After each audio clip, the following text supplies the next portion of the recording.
Hello, and welcome back to Crime, Mystery, and Mayhem. Now, before I get started with this show today, this show is going to be done a little different, and the title, things that will piss me off, are basically, what the show is about, me and things that, really piss me off. Like, for instance, one of my deepest, darkest things that's going on with me is like the spirit of worry. And I call it a spirit because that's exactly what it is. The spirit is basically out to steal, seek, destroy, and basically manipulate from every corner of every deep, dark shadow it could ever hide in. And before I had children, I never used to think about how bad the world was. I knew how bad the world was before I had children, but I didn't really think about the negatives that goes on in the world. I'm usually always a very happy person, but when it comes down to my children, I wasn't expecting how my feelings and how I viewed the world, I would see it. Like it grew me, but it made me feel vulnerable every time my children would leave to either go to therapy or to school. It will really mess me up on the inside because no one's gonna love your children the way you love your children. And as soon as you leave your from with your child, from and they're like supposed to be getting their education at that time, you never know what a teacher might do or a therapist. Not everyone is not like this, and I'm not trying to discourage you from, taking your children to daycare or to schools or to any place that they go, but I am saying that it's really important that we be aware because especially if we have children with like autism or children who are on the spectrum or any type of mental disadvantage that other people see it as, which I don't look at it as a mental disadvantage. I look at it as a superpower because that's basically what they have.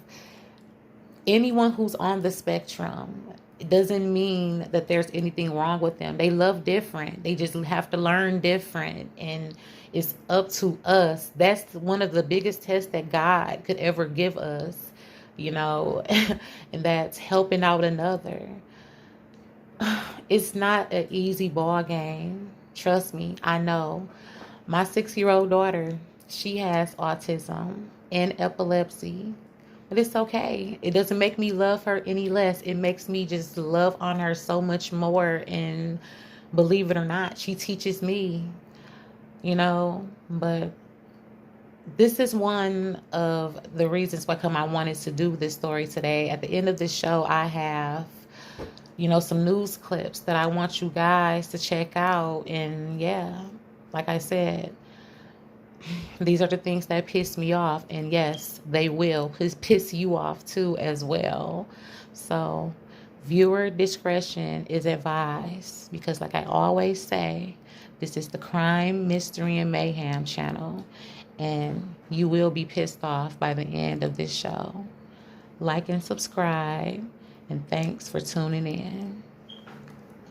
Tonight, Tiffany Chanel Langford is out of a job, charged with aggravated assault after a violent outburst caught on camera. The 32-year-old substitute teacher seen punching a 16-year-old special needs student repeatedly before pulling her from her desk and appearing to stomp on her head. The family's attorney telling NBC News the girl is now suffering from blurred vision and memory loss. What sparked the attack is still unclear, but school officials say deputies arrested Langford, who was then fired. The district posting on Facebook, under no circumstances that behavior tolerated at Lehman High School. It's scary to know, that things like that are happening in school. In a statement, the student's family is demanding justice, saying, "We are shocked and disgusted after seeing the abuse and excessive force used in this teacher's attempt to discipline a special needs child." Tiffany Chanel Langford was not available when we visited her home for comment. And tonight, that family's attorney tells me that the 16-year-old saw a neurologist and trauma specialist today because of the injuries from this attack, adding that family members and loved ones are standing close. Talk to mom and dad? gonna hit me. Knock it off. Go ahead and do it. Okay, thank you. I'm sorry. Knock it off. I'll sit right here. No. You behave.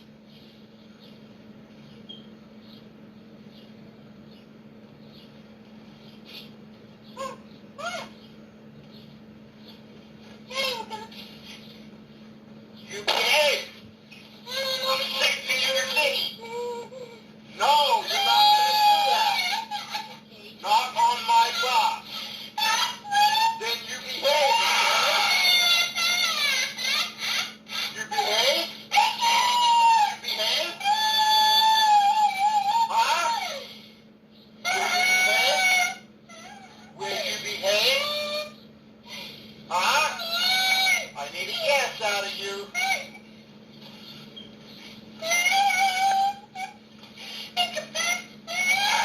Stop it. Stop. No. No. No.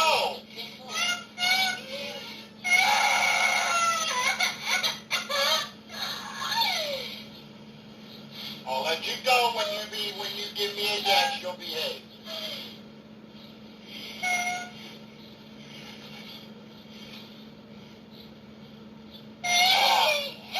Stop. Don't fight me. Quit fighting me.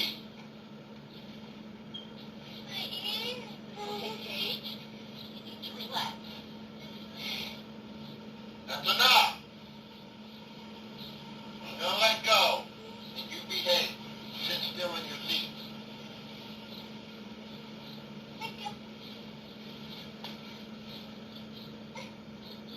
You gonna stop? It hurts, doesn't it? It hurts, doesn't it? Now be stop.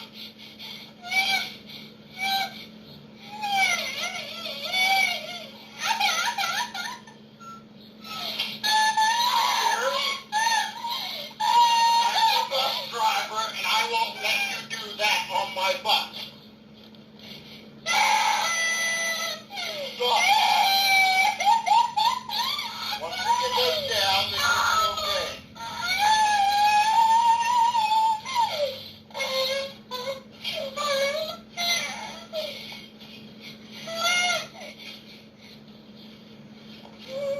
You gonna behave?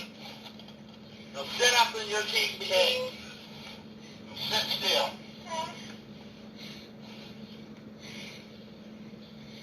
I don't expect to wrestle with you every damn time I get you on the top.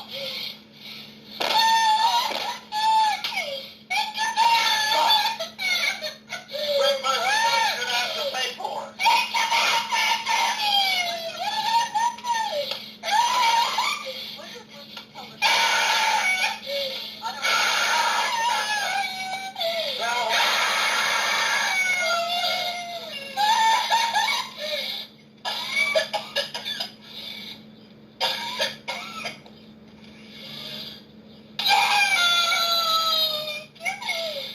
Go home now.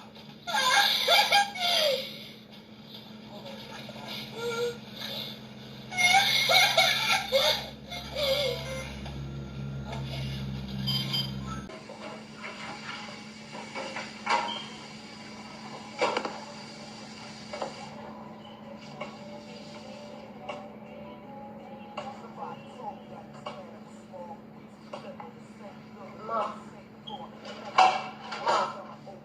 Mom. What? I haven't talked to you. Talking to you about what? You came in my room again. What? You came in my room. Here we go with this cheat. Well, I mean, okay, you came in your room, then what? Then what? You touched me. Touch you how? How the fuck did he touch you now, Chi? Like, I'm really, for real. And at this point, you really starting to get on my motherfucking nerves. Like, he is a good man. Here you go with this same bullshit. I thought we had this fucking conversation already. I don't even want to fucking do this shit no more. So what else? What did you want to tell me? Tell me. He touched you. What you do? What did you do for him to touch you? I didn't do anything. I was asleep. It was after y'all came back from the club. You know what? Your dumb ass, every time I look up, you got, so last night when me and him came from the club, he came in your room last night. What did you do? What the fuck did you do? I was asleep. Okay, and then he did what? What the fuck did he do? What did he do, shit? He touched me. Touched you where? Touched me in the wrong places. I'm sick of this bullshit. For real. This is a good motherfucking man. You running around all day in motherfucking booty shorts. What the fuck was you doing when he came over here and he came out the room? Why are you mad at me? It's your boyfriend. You my motherfucking daughter. You trying to take my motherfucking man. That's a problem. How am I trying to take your man? That's a problem. Why you wear them little ass shorts when he here? You bought him? Okay, I fucking bought them. For you. Yeah, But when my man come up in this motherfucker, you ain't supposed to have so some. you gonna believe, you gonna have it side in my mind? It ain't got shit to do with size. This is a good motherfucking man. He pays Well, his I don't bills. wanna be here, so I'm finna just call the police. Oh, bitch, call the police. You can get the fuck out of my motherfucking house. We know tonight, according to community activists who have been heavily involved in this case, that this young girl is now in DCFS custody as this police investigation continues. We did have a chance to speak with this girl's maternal grandmother. She said she's pleased to hear about these 3 teens charged today, but she says there are more than 3 seen in this video, and she wants them all brought to justice. It's just so sad when I saw that video where she just screamed and they just looked like it was funny. You know, it was just savage. A brutal beating of Charlie Mae Harris's developmentally disabled granddaughter, seen on this cell phone video. A group of teens jumping the 15-year-old in an alley in South Shore. What caught my attention about this incident was that our victim knew her attackers. And the video gave me the sense that she felt as though she was among friends. I gotta tell you, it broke my heart to see this group of young people turn on her and escalate it into what we saw, a physical assault. 3 teen girls, 13, 14, and 15 years old, are now charged, 2 with aggravated battery and 1 with mob action. Family of the victim, who had been missing for 5 days, says she knew some of the girls from school. That was a big mistake because she tried to go and fit in with some people she didn't really know. And they took advantage of my granddaughter.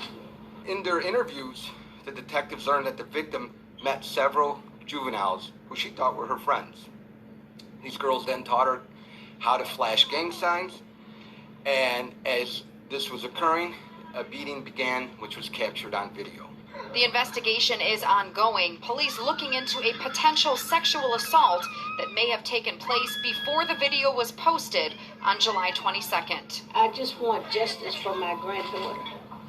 I want everybody that was involved, the young man that messed with her and all of that stuff, I want all of them brought to justice.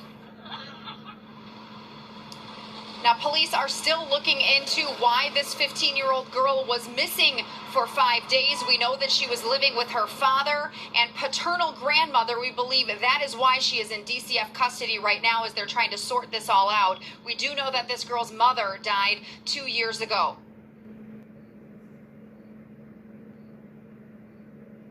Caught on camera, a 4-year-old little girl assaulted by a teacher who was supposed to be caring for her. 2 former employees at a local daycare are facing charges after being accused of mistreating the child. Local 12's Jenna Cisneros joins us live in Fairfield outside Wild Kingdom Early Learning Center. Jenna, first off, how is the little girl? Yeah, I spoke with the mother of the little girl, and thankfully she's been doing well. Her mom says that she is nonverbal, and staff describes her as a gentle soul who wouldn't hurt anybody. The director says as soon as she heard that little girl's cry, she says her motherly instinct came to life, and she knew something was immediately wrong. Good morning to you. Good morning to you. What appears to be a seemingly normal start for this preschool classroom quickly turned chaotic. Former teacher James Cialino had been watching 10 kids in his class back in June when a 4-year-old girl left the room with another class. Jennifer Miller, the teacher of the other class, brings the child back into Cialino's classroom and then he pushes her to the ground. Miller watched it all happen and proceeds to shut the door and leave. The video itself has all the truth it needs in it. So as soon as you watch that or as soon as you see that, you know immediately what has to be done. Director Lisa McMillian says a third teacher, seen in the red shirt, came into the classroom after the little girl got pushed to the ground. That teacher was not involved in this incident. Cialino then took the little girl to McMillian's office. You just know something is not right with that cry. As a mom, you know when something is not right. As a director, I know all of those children and I know how they cry. McMillian says she immediately pulled the surveillance video, fired the 2 teachers, reported the incident to police, as well as the little girl's family. What the hell is this? I cried. I couldn't hold it. It was so heartbroken. 3 months later, the family is still struggling to forget the incident. The guy just pushed her away like an animal, a little baby who knows nothing, who all she knows in life is just to play, eat, and sleep. You push her down on her chest, and she's lying down crying, and you are still doing what you were doing. What a heartless man. Both employees have been fired. Police have also charged Cialino with assault and child endangerment. Miller is also charged with child endangerment. The little girl's mom praises the director here for immediately notifying her of this incident. She says since the 2 teachers have been fired, she still feels comfortable sending her child here at this daycare. For now, reporting live in Fairfield, Jenna Cisneros, Local 12 News. Thank you, Jenna. And both former teachers have pleaded not guilty. The trial is set for December 3rd. Parents say their child was attacked on a school bus by her own bus driver, and it was all caught on camera. We want to warn you tonight, the video that you're about to see is disturbing. It shows the bus driver handling an 8-year-old girl diagnosed with autism. Thanks for joining us tonight. I'm Adrienne Moore. CBS 13's Lamore Abrams walks us through exactly what happened here. The incident happened back in February. The driver is no longer with the school and is facing a criminal child abuse charge. But tonight, the family attorney is releasing the video to us as the family prepares to sue the district. And we want to warn you, the video is hard to watch. Okay, let me know when you have your seatbelt buckled. School bus surveillance cameras are rolling as the driver confronts an 8-year-old girl with autism, blocking the aisle with her leg. And if you stick your feet out like that again to keep her from moving, you are going to be on the window. Got it? Police say that bus driver is 64-year-old Kim Klopson of Vacaville. They say she was on her way to drop off students at Browns Valley Elementary. But as the special needs kids get off the bus, Klopson grabs the girl's backpack and orders her to stay seated. Because you're misbehaving, as always. A few minutes go by. Then a teacher's aide comes to get the girl. But the driver is now taunting her as she cries hysterically. Because Izzy's acting like she's younger than her baby sister. Oh, she's only 2. How old is Izzy? Then Klopson closes the bus door. The aide walks away, and it gets physical. Okay, you done? Let's go. For almost 4 more minutes, the driver is alone with the girl, yanking her up and back down, ripping off her jacket, and eventually dragging her off the bus as the aide finally comes back to get her. It's absolutely bone-chilling to see the way this adult woman treats this child. Micah Star Liberty is representing the family. They plan to sue the Vacaville School District. And what you're seeing is horrific mistreatment and abuse by an adult bus driver. The district says it fired the driver right away, and she has pleaded not guilty to a child abuse charge. But parents here at the school say they still have questions about bus driver training and oversight. I would like to know what kind of training programs they have in place, and after these training programs, are they following up? A district spokeswoman tells us in part, every bus driver has an annual evaluation that includes a ride-along with the supervisor. Klopson had hundreds of hours of professional development training, including special education training. The district needs to not just train its employees, but make sure that that training is effective.